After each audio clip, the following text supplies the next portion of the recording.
ख्वातीन हजरात आदाब नमस्ते। एक आज की शाम की शुरुआत करने से पहले मैं ये ज़रूर कहना चाहूँगी, मितुल दीक्षित जी ने एक बहुत ही अच्छी बात कही कि इससे अच्छा एम्बियंस नहीं हो सकता। एक तो इतना खूबसूरत जगह, इतना खूबसूरत स्कूल और न्यू बिगनिंग और न्यू मून। तो बहुत शुक्रिया आप लोगों का कि आप वीकेंड पर यहाँ आए वक्त निकाल के। इससे पहले कि मैं आज की शाम की शुरुआत करूँ, मैं दीक्षांत इंटरनेशनल स्कूल, मितुल दीक्षित जी और तमाम आप लोगों का, उनके स्टाफ का शुक्रिया अदा करना चाहती हूँ कि उनकी वजह से इस तरह के आर्ट फॉर्म जिंदा हैं। हाजरीन, दास्तान गोई के बारे में मैं बताना चाहूँगी कि दास्तान यानी लंबी कहानी और गोई यानी कहना। काफ़ी बार हमको लगता है कि दास्तान क्या है। आज की दास्तान अपने राम जी की है। राम सबके हैं। और जब हमने महाभारत करी उर्दू में, राधा कृष्ण करी उर्दू में, दास्तान राम हमने 2021 में की। दास्तान गोई में सुनने और सुनाने वालों की जो भूमिका है वो बराबर की है। अगर आपको हमारी दास्तान में कोई बात पसंद आए, लुत्फ आए, आपको मज़ा आए, तो आप कहेंगे वाह। देखिए, एक और बात है कि बहुत खालिस उर्दू में हम दास्तान सुनाने वाले हैं, मगर कहानी का सिरा आप पकड़ के रखिए। लफ्ज़ व लफ्ज़ ना भी समझ में आए, लेकिन कहानी आपको बिल्कुल पता लगता रहेगा कि दास्तान में हो क्या रहा है। तो एक ज़माना था, कहा जाता था कि भाई जिसकी ताली पिट गई उसकी इज्जत उतर गई। मुझे लगता है कि आज जिसकी ताली नहीं पिटती उसकी इज्जत उतर जाती है। तो हमें कोई एतराज़ नहीं है, आप वाह कीजिए, ताली बजाइए, लेकिन दास्तान में साथ रहिए और सही जगह पे वाह कीजिए, क्योंकि ये भी बहुत इम्पॉर्टेंट है। इसके अलावा आज की शाम का मैं आगाज़ करती हूँ, क्योंकि इससे ज़्यादा देर तो मुझसे भी नहीं रुका जा रहा। ऐसा लग इससे बेहतर जगह पे आज तक हमने दास्तान ने राम नहीं परफॉर्म किए, यकीन मानिए। So thank you so much. ऐसा लग रहा है कि मतलब साक्षात बस मैं क्या कहूँ, मैं बहुत ही ओवरवेल्म्ड हो रही हूँ इस वक्त, और मैं दास्तान का आगाज़ करती हूँ।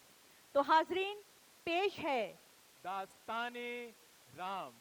तो खुदाए बुजुर्ग बरतर का, उस निराकार ईश्वर का हिंदुस्तान जन्नत निशान पर हमेशा ये रहा एहसान कि यहाँ आसमान से उतरते रहे आसमान, यहाँ अवतार लेते रहे ऐसे ऐसे गुनी, ऐसे ऐसे महान, जिनका कोई सानी नहीं, मुमासिल नहीं, मुकाबिल नहीं।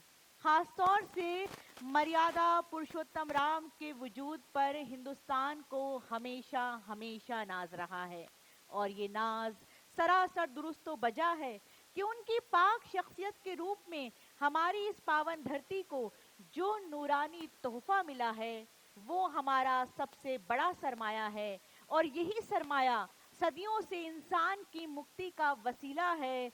उनकी भक्ति का सिलसिला अमले मुसलसल का रोशन रास्ता है। दूसरी जानिब ऋषि वाल्मीकि और गोस्वामी तुलसीदास के सुनहरे लफ्जों का ये मौजज़ा है कि राम का नाम नामी हर हिंदुस्तानी के जहनो दिल में किसी नगीने की तरह जड़ा है। ये नगीना दम बदम चमकता है और बातिन को मुनव्वर रखता है। वही राम नाम जो सांसों की माला का मनका है, जो हर दिल की धड़कन में बसता है। इसीलिए तो ऋषियों मुनियों ने कहा है, ज़बां पर हर नफस रहे राम का नाम। नमो राम नमो राम नमो राम। सदा रोशन चिरागे जां श्री राम से है। फरोगे मशले ईमान श्री राम से है। कभी कालिब में है सूरते दम, मुजस्सम है वो रूहे ना मुजस्सम। बयाने पाक क्या नापाक से हो। सिफत क्या खाक मुश्ते खाक से हो। मशहूरे जहां है ऋषि वाल्मीकि, कथा लिखी श्री रघुनाथ जी की, जो थे किस्से हजारों साल पहले के। मुफस्सिल लिख दिए वो अहवाल सारे, तुलसीदास ने भी बराहे होशियारी। इसी मजमू को बख्शी आबदारी, कथा सब में वही एक लिखी है।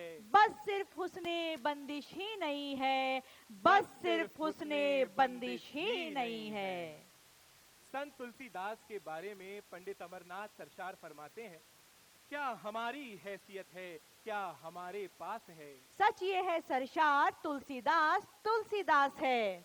इस तरह तू शायरे गुमनाम से नामी बना, दास से स्वामी बना, स्वामी से गोस्वामी बना। देखने के वास्ते चश्मे तमाशा और थी। दर हकीकत ए मुसाफिर तेरी दुनिया और थी। राम का है दास तुलसी, राम तुलसीदास का। राम के लब पर रहेगा नाम तुलसीदास का। तेरे सर पर शायरी का एक मुरस्सा ताज है। हर दिले इंसान पे तुलसीदास तेरा राज है। हर दिले इंसान पे तुलसीदास तेरा राज है। तो वही तुलसीदास कह गए हैं कि एक बार की बात है कि माता भगवती जनाबे शंकर शंभू के साथ हिमालय पर्वत की किसी चोटी पर बैठी थी। बहुत देर से कोई बात सोचे जा रही थी। सोचते सोचते बोल पड़ी, गुजारिश है अदब से एक नेको नाम, मुफस्सिल सुनाइए मुझे अफसाने राम। यानी पंडित शंकर दयाल की रामायण फरहत हमें ये बताती है कि राम कथा कभी खुद शंकर शंभू ने माता भगवती को सुनाई थी, और ये हकीकत भी गोशगुजार फरमाई थी कि हिंदुस्तान की पाक सरजमीन त्रेता युग में राक्षसों के फसाद से कांपती थी। ये धरती उनके जोरों सितम से पनाह मांगती थी। लेकिन इंसानों की फरियाद देवताओं पर असर नहीं करती थी, क्योंकि राक्षसों की शक्ति इतनी बढ़ गई थी कि देवताओं पर भी गालिब आ चुकी थी। दुनिया गुनाहों की तारीकी में जुल्म और जब्र की स्याही में डूब रही थी। कहीं कोई उम्मीद की किरण बाकी ना बची थी। बकौल शायर, चांद कहता था आसमानों से, नूर मेरा जमीन से ले आओ। तब सभी इंसानों ने मिलकर दस्त बस्ता देवताओं से मदद की दरखास्त की। उन्होंने इंद्र की राह दिखा दी। इंद्र ने अर्जी ब्रह्मा की तरफ बढ़ा दी। इंसानों की तमाम कोशिश बेकार गई, कहीं कुछ बात ना बन सकी। तो फिर तीनों ने, यानी ब्रह्मा विष्णु महेश ने मिलकर रुए मतलब पर नजर की और एक आखिरी कोशिश की बात सोची। रामायण फरहत में लिखा है, गए फिर मिलकर तीनों चारों नाचार, जहां था जल वगर नूरे निरंकार, निदाई कि अब राम का अवतार होगा, गरी के गम का बेड़ा पार होगा। गरी गरी के के गम गम का का बेड़ा बेड़ा पार पार होगा। होगा। फरमाते हैं बेताब बरेलवी कि इस बात तो गुजरे होंगे साल कई हजार। तब राजा अवध के थे दशरथ से जी वकार, जो बातिन में थे फकीर और बज़ाहिर थे ताजदार। लेकिन दिल उनका कई फिक्रों से था दागदार। वजह ये थी कि कोई बच्चा ना था जो तख्तो ताज का वारिस होता और बाप के बुढ़ापे की लाठी बनता। एक जमाने में राजा दशरथ इसी गम में गिरफ्तार थे और अपने सफेद होते बालों को देखकर सोगवार थे। दिल में एक चाहत थी, आरजू थी एक फर्जंद के लिए जो वारिस बने और खानदान का नाम ऊंचा करे, आगे बढ़ाए। राजा दशरथ अदलो इंसाफ के थे पासबां, उनकी प्रजा शाद थी, आबाद थी और थी शादमा। मालो दौलत शानो शौकत की फरावानी थी वहाँ। तीन थी उनके महल में खूबसूरत रानियां, लेकिन ना था घर में कोई चिरागे खानदान। चुनांचे गुरु वशिष्ठ के कहने पर उन्होंने यज्ञ किया और यज्ञ का प्रसाद तीनों रानियों को खिलाया। आगे का हाल हकीम वायसराय वहमी ने कुछ यूं लिखा है, कुछ असर ऐसा निहा था यज्ञ के प्रसाद में, चंद ही दिनों में हामिला हो गई सब रानियां। जो बड़ी रानी थी कौशल्या उन्हें लड़का हुआ, फिर हुआ एक और लड़का कैकई के भी यहाँ। और दो लड़के हुए रानी सुमित्रा जी के भी। चार लड़के हो गए राजा हुए बस शादमा। चार लड़के हो गए राजा हुए बस शादमा। ऋषियों मुनियों की तरबियत में ये बच्चे फले फूले बड़े हुए। राम सबसे बड़े थे और उस दौर से लेकर आज के दौर तक सबके पसंदीदा भी रहे। उस जमाने में ऋषियों के आश्रम जंगल में हुआ करते थे, जहां राक्षस आकर उन्हें परेशान किया करते थे। अपने आश्रम की हिफाजत के लिए ऋषि विश्वामित्र राम और लक्ष्मण को अपने साथ जंगल ले गए, जहां दोनों शहजादों के कई मुकाबले राक्षसों के साथ हुए, लेकिन राम और लक्ष्मण सब में फतेहमंद रहे। और अब आइए आपको अवध से मिथिला ले चलते हैं, जहां राजा जनक राज करते हैं। मिथिला के तख्तो ताज की जीनत जनक से थी, राजा जनक थे राज की जीनत जनक से थी। तो हुआ यूं कि एक बार मिथिला में सख्त सूखा पड़ा, पूरा इलाका पानी को तरसने लगा। जब ऋषियों से मुनियों से उसका इलाज पूछा गया तो ज्योतिषियों ने उसका इलाज ये बताया कि राजा जनक को खुद अपने हाथ से खेत में हल चलाना होगा। बेताब बरेलवी कहते हैं, सूखा पड़ा तो आई घड़ी इम्तिहान की, चलना था हल जनक का निकल आई जान की, जान आई नीम जामे की रोशन हुआ चिराग, काफूर तीरगी थी तबीयत थी बाग बाग, काफूर तीरगी थी तबीयत थी बाग बाग। तो इस तरह कई माह साल गुजरते गए। उधर राम लक्ष्मण बड़े हो रहे थे और इधर सीता के दम से दो जहां रोशन हो रहे थे। सीता जमालो नूर का चांद थी, सर्दियों की गुलाबी धूप थी। एक दिन राजा जनक की आंखें खुली की खुली रह गई जब नादानस्तगी में सीता नटराज की कमान हाथों में उठाए नजर आए। राजा जनक ये देखकर मुस्कुराए और कहने लगे, वैदेही, इस कमान को जो योद्धा झुकाएगा वही तुम्हारे स्वयंवर में जयमाल से वकारो इज्जत पाएगा। चुनांचे इसी बात का ऐलान कर दिया गया और चंद ही दिनों में धूमधाम से वो दिन भी आ गया जब मिथिलेश नंदिनी का स्वयंवर रचा गया। ऋषि विश्वामित्र ने राम और लक्ष्मण को लेकर जनकपुर जाने का फैसला किया। जहां सीता का स्वयंवर हो रहा था वहां हर राज का शहजादा किस्मत आजमाई के लिए मौजूद था। हर राजकुमार ने लाख जोर किया, जान तोड़ मेहनत का इस्तेमाल किया, लेकिन कोई कमान को अपनी जगह से हिला भी न सका। नतीजतन सबको हाथ जोड़कर एक तरफ बैठना पड़ा। बड़े से बड़ा बली अपना सामूलिये कमान को तक रहा था, लेकिन शंकर की कमान का बाल भी बाका ना हुआ। ये देखकर राजा जनक बेकल हुए और कहने लगे, क्या यहाँ एक भी ऐसा जियाला बहादुर नहीं जो स्वयंवर की इस शर्त को पूरा कर सके? ये सुनकर लक्ष्मण खामोश ना रह सके और कुछ यूं बोल पड़े, मजबूरे एहतराम हूं वरना दिखाऊं मैं, फूकों से इस कमान के टुकड़े उड़ाऊं मैं। शंकर की एक कमान है किस शुमार में, शेरों के दांत तोड़ दिए हैं कछार में। लक्ष्मण बिफरे हुए थे मालिकें दौरा के सामने, ठंडा किया लखन को इशारे से राम ने। फिर पहुंचे धनुष को हाथ में तिनका सा थामने और पलक झपकते ही कमान को लचा के दो टुकड़े कर दिया राम ने। बड़े बड़े सूरमा अपनी आंखों पर यकीन नहीं कर पा रहे थे, भौचक्के बैठे थे। राम जैसे ही शर्त पूरी करके मुड़े तो सबसे ज्यादा राजा जनक खुश थे। सीता ने पेशकश में निगाहें जमाल दी, बढ़कर गले में राम के वरमाला डाल दी। तो इस तरह राम ने शिव धनुष का स्वयंवर मार्ग का सर किया और क्षत्रिय धर्म का जौहर जाहिर किया। रघुवंश की आन को रघुबीर ने कायम रखा और खानदान की खुददारी पर हर्फ न आने दिया। तो इस तरह राम जीवन आधार जनक राज दुलारी के बने, यानी प्राणपति मिथिलेश कुमारी के बने। कुछ अरसे के बाद राजा दशरथ ने अपने दरबारियों से कहा कि अब मुझसे राजपाट का वजन संभाला नहीं जाता।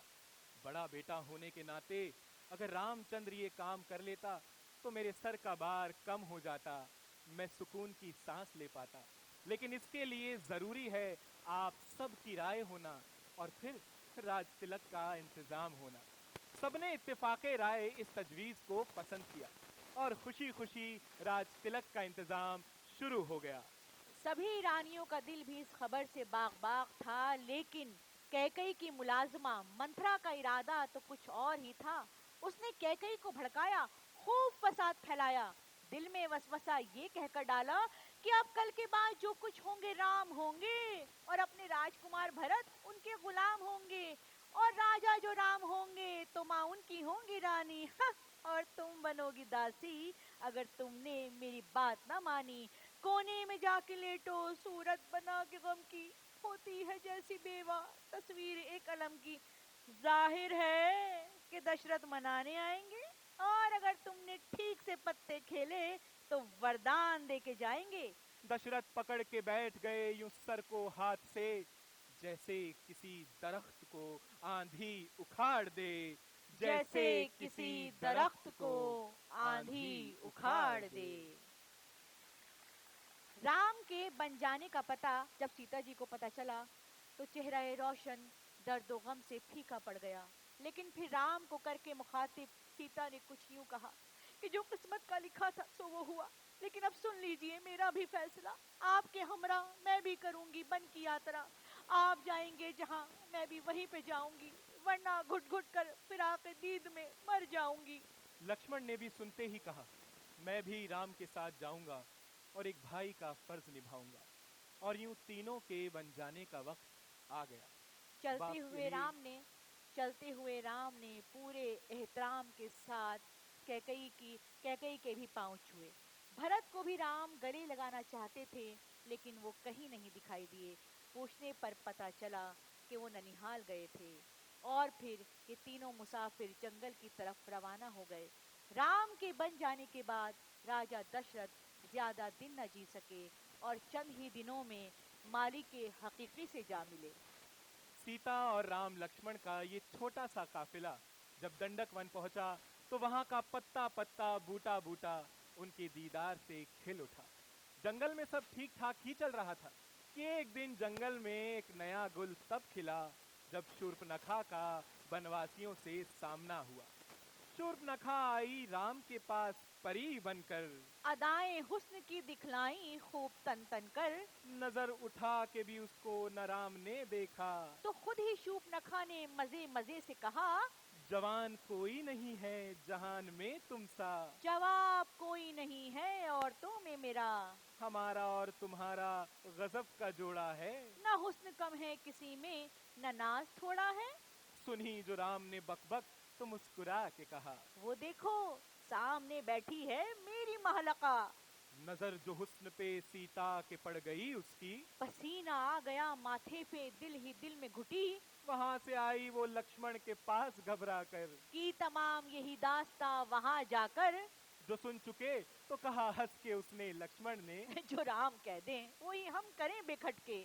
बोली अगर करोगे ना मुझसे ब्याह तुम अब भी, तो साफ कहती हूँ कच्चा ही सबको खा लूंगी। तुम्हें खबर भी है कुछ, मैं बहन हूँ रावण की।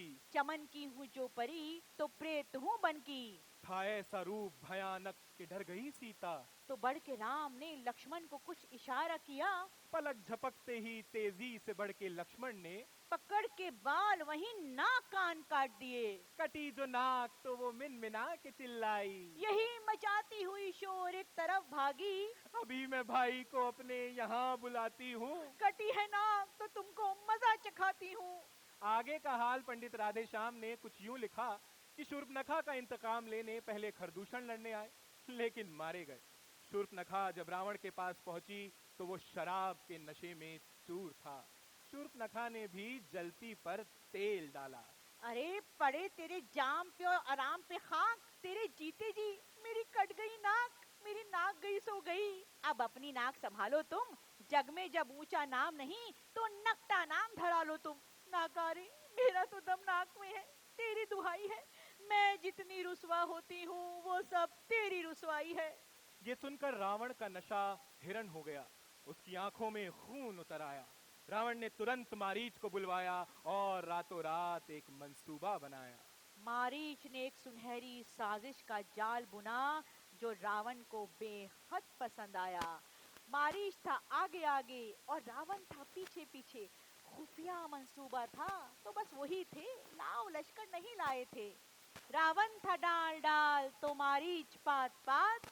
दबे पांव लगाने जाते थे दोनों घाट, होने को था हिरन की बदौलत सिया हिरन। पहरो कुटी के सामने उछला किया हिरन। सोने का जानकी ने जो देखा न था हिरन। हैरत से ताकती रहे ललचा के सीम तन।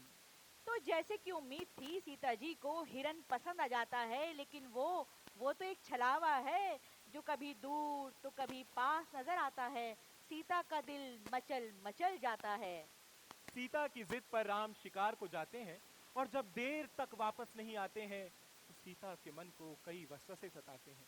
उधर हिरण के रूप में मारीच को जब राम तीर मारते हैं तो उसके मुंह से भी जो अल्फाज निकलते हैं वो भी साजिश के तहत बोले जाते हैं। मारीच राम की आवाज में चिल्लाया, दौड़ो मुझे बचाओ लखन, हाय मैं मरा। सीता नहीं जानती थी कि ये थी दरअसल मारीच की सदा। सीता को वहम नहीं यकीन हो गया कि राम के साथ कोई हादसा हो गया और यूं छल से खजा का तीर निशाने पे जा लगा। सीता ने कहा, सुना तुमने लखन, कहते थे वो वहाँ, हाय मैं मरा लखन।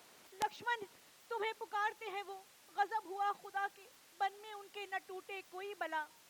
लक्ष्मण ने जब भाभी सीता की बातों पर ध्यान नहीं दिया तो सीता जी को गुस्सा आना भी लाजमी था।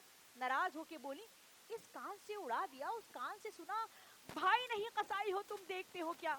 बिगड़ के बोली, दिल में तुम्हारे चोर है, नियत में पाप है, समझो जो अगर भाई बड़ा रुतबे में बाप है। लक्ष्मण ने कांपते हुए फौरन दिया जवाब, आंखें मिलाए राम से, किसमें है इतनी ताब। मुंह आएगा जो राम के, होगा वही तबाहो वीरान। ये वहम छोड़िए आप, ना हो हरगिज परेशान, आते ही होंगे राम, थोड़ा सब्र कीजिए भाभी। मुझसे गुलाम पर तो ना ये जब्र कीजिए भाभी। पर देखी जब कड़ी निगाह भाभी की, तो फिर घबराए लक्ष्मण।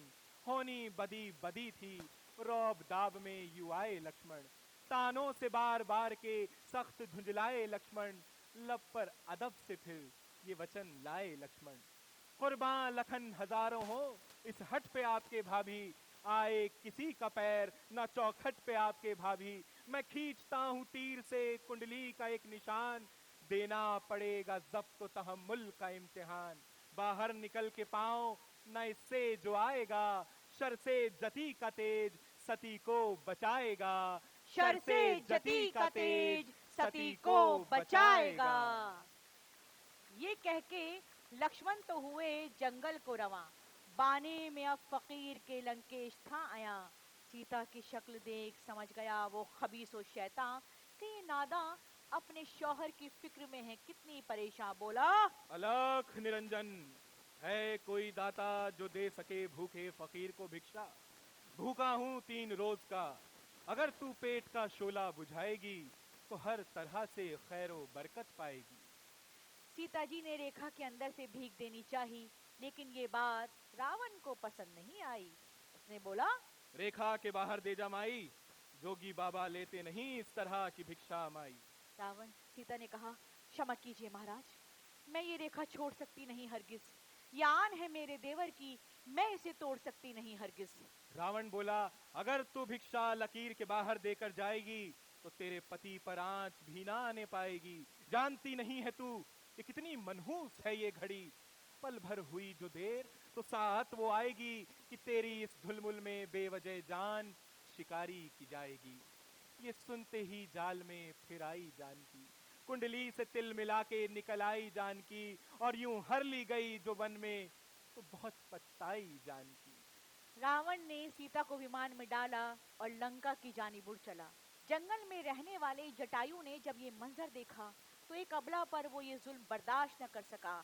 उसने अपने परों से रावण पर हमला कर दिया, लेकिन रावण ने अपनी कटार से जटायु के टुकड़े टुकड़े कर दिए।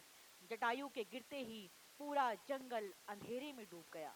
चुनाचे इस तरह रावण ने देके धोखा, सीता को जब राम से छुड़ाया, सहरा में चार जानिब भयंकर अंधियारा सा छाया। लक्ष्मण के साथ जब राम लौटे तो कुटिया को खाली पाया। जंगल को छान डाला, कोई पता न पाया। पाई न गर्दे सीता, देखा न उनका साया। पाई न गर्दे सीता, देखा न उनका साया।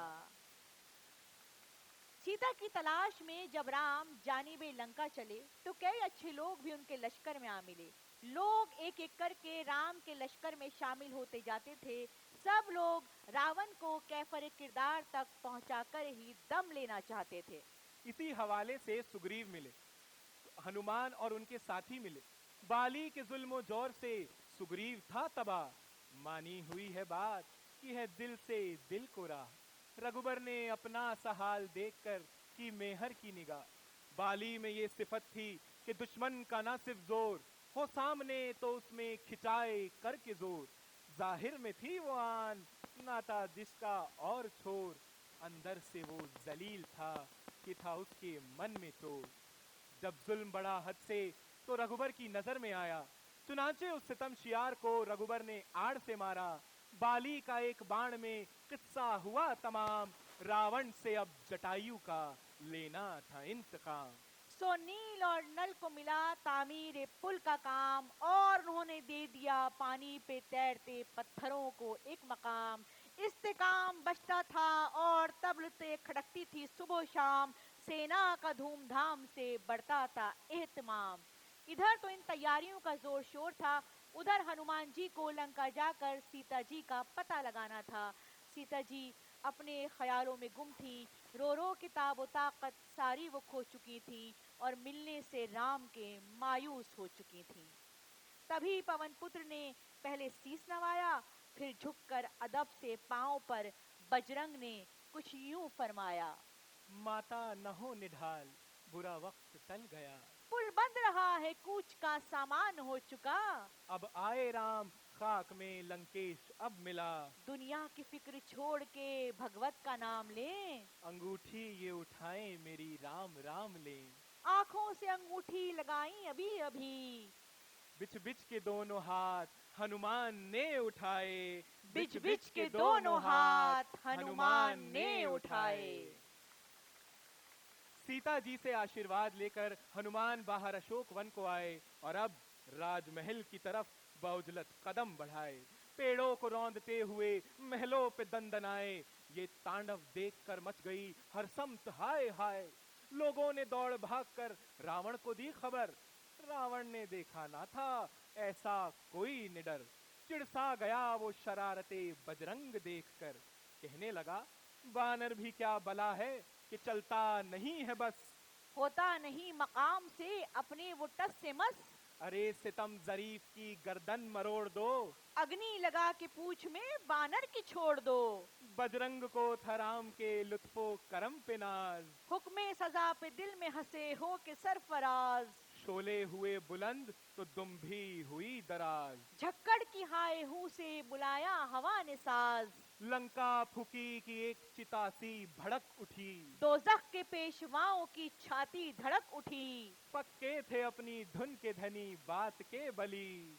तमाम में आए गाते हुए बली। सागर में अपनी पूछ बुझाकर चले बली। सागर में अपनी पूछ बुझाकर चले बली। बजरंग ने वापस आकर सब हाल लंका का राम को सुनाया कि कैसे संदेश आपका माता तक पहुंचाया। बोली, पहले मैंने अंगूठी दी आपकी निशानी, फिर हाल कह सुनाया जो कुछ के था जबानी। माता ने भी कह दिया सब सोज़े गमे निहानी, अशकों से कह सुनाई सब सोच की कहानी। तस्कीन दे के फिर हम रुखसत हुए वहां से भरी दोपहरी में। माता की जान में भी कुछ जान पड़ गई आपकी खुशखबरी से। फिर बाकी किस्सा सुनाया बजरंग ने, वहां अपने दंदनाने का, महलों में घुस जाने का, बैरियों में घिर जाने का, पूछ जलाए जाने का और आखिरकार लंका के भस्म हो जाने का। रघुबर को जब लंका के जलने का पता चला तो अगले ही दिन उन्होंने अमन का पैगाम भेजा। लेकिन रावण के सर पर तो इंतकाम का भूत सवार था। वो सुलह की पेशकश सुनना नहीं चाहता था। अंगद लेकर गए थे सुलह का ये पयाम, लेकिन उधर से उल्टा जंग का मिला पयाम। अल किस्सा रघुबर ने जिस दम खबर ये पाई, फौरन ही तय की लंका पे तुरंत चढ़ाई। दिल में ठनी हुई थी सीता को दे रिहाई। फौजें हुई रवाना बदली सी एक छाई। बिफरे हुए थे बहादुर शेरे जमा की सूरत। रूहें हुई रवाना अबरे रवा की सूरत। रावण भी लेके निकला सिपाहे कोह पैकर। उड़कर जमी से पहुंची फलक पे गर्द लश्कर। हैबत से उसकी कापे आलम के बहर और बर। खंजर निकले हुए थे फैली हुई थी खंजर। लड़ने पे राक्षस सब बेढब तुले हुए थे। नक्कारे बज रहे थे परचम खुले हुए थे। वो रण पड़ा कि जिससे गर्दू भी हो गया सम। रूहें निकल के भागी तन के कफस से पै हम। ज्वालामुखी जमी थी तहे बहरे बेकरां। पिघली हुई थी आग के दरिया रवा रवा। आमद थी मेघनाद की उठे फलक जनाब। तारों को रौनता आता था आफताब। रण पर चढ़े पुकार के सीता पति की जय। बोली सिपाही राम ने लक्ष्मण जति की जय। बोली सिपाही राम ने लक्ष्मण जति की जय। अब जंग में कुछ और जोर आ चुका था।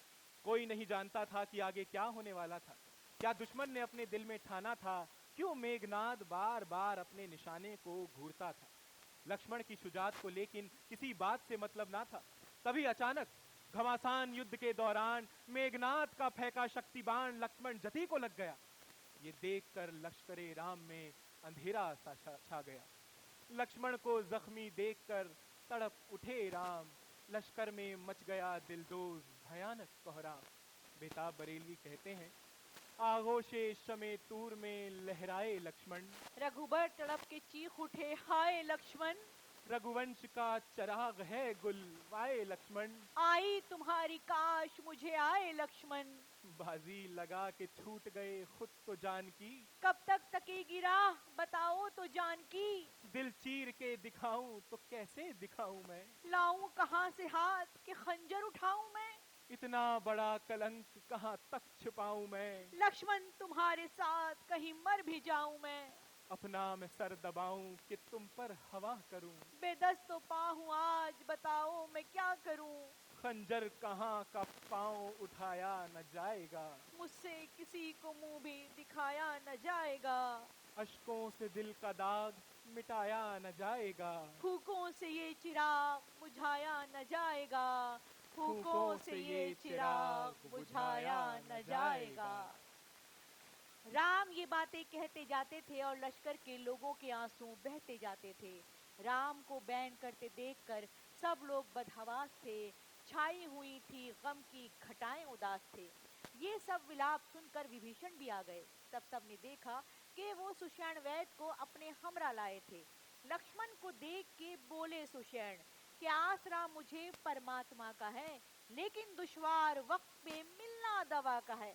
हाँ, अगर कोई संजीवनी बूटी लेने द्रोणागिरी पर्वत पे जाए और सुबह होने से पहले छांव में तारों की लौट आए, तो जनाब बूटी में ये सिफत है, लक्ष्मण को अगर पिलाए, टूटी न हो जो सांस तो मौत के मुंह में से खींच लाए। चुनाचे सुषेण के ये बात कहते ही पवन पुत्र सन्न से हवा हुए, छूहो के दम जदन में खुदा जाने क्या हुए।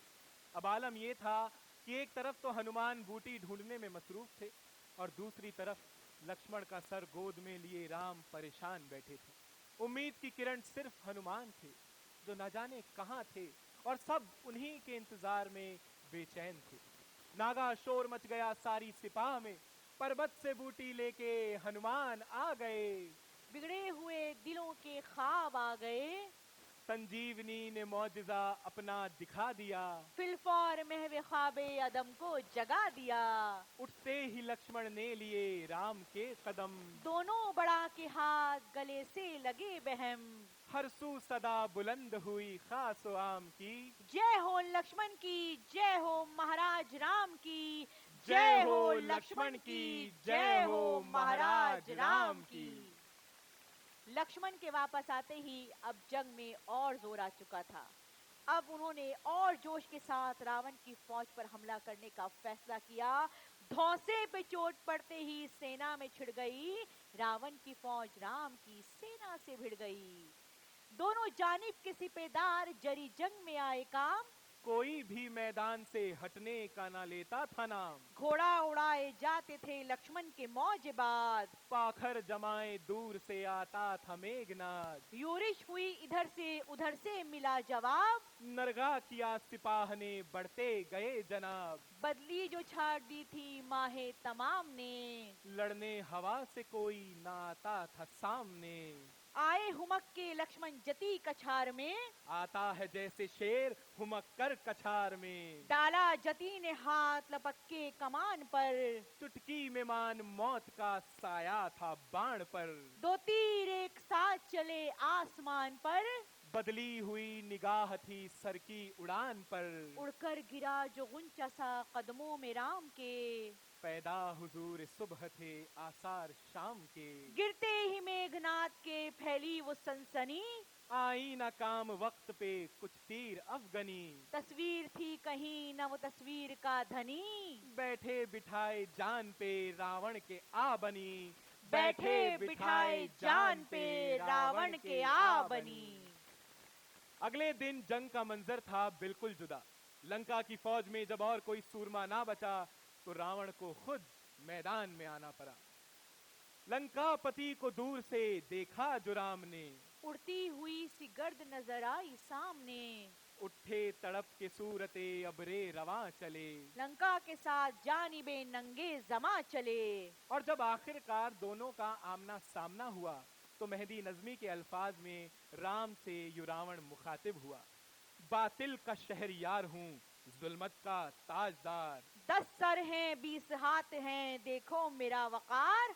मेरा मिजाज बर्क है, मेरा वजूद आग। जब खींचता हूँ सांस तो फुंकारते हैं नाग। इस शम्मे हक की लौ को जहां में बुझा न दूं। रावण नहीं जो राम की हस्ती मिटा न दूं। रावण नहीं जो राम की हस्ती मिटा न दूं। राम ने ये सारी बातों को ध्यान से सुना और कुछ यूं जवाब दिया। मैं हक का शहरयार, सदाकत का ताजदार। इंसाफ मेरा काम, शराफत मेरा शियार। बस्ती में रंगो नूर की खुशबू का बाग हूँ। रोशन है जिससे सारा जहां वो चिराग हूँ दुश्मने गुनाह अदुए सितम हूँ मैं। लेकिन वफा के बाग में अबरे करम हूँ मैं। रावण की शम्मे जीस्त की लौ को बुझा न दूं। कहना न मुझको राम जो बातिल मिटा न दूं। कहना न मुझको राम जो बातिल मिटा न दूं। ये बातें होते होते इधर से योरी शुरू हुई। एक दूसरे को मिटा देने की हर मुमकिन कोशिश हुई। पे हम सरे अदू पे चले बेशुमार तीर। होते थे एक तीर से पैदा 1000 तीर। छाए फिजा पे सूरते अबरो गुबार तीर। काटी की तरह जिस्म से थे आर पार तीर। दमखम से रूह सियाह के कट कट गई अजल। पाया जो रास्ता न कहीं हट गई अजल। 10 में से एक सर न घटा कीलो काल से। जी सैर हो चुका था जदालो किताल से।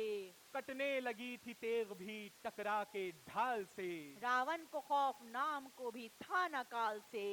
कहते थे राम राम जो गिरते थे कट के सर। गिरता था एक इधर तो उभरता था एक उधर।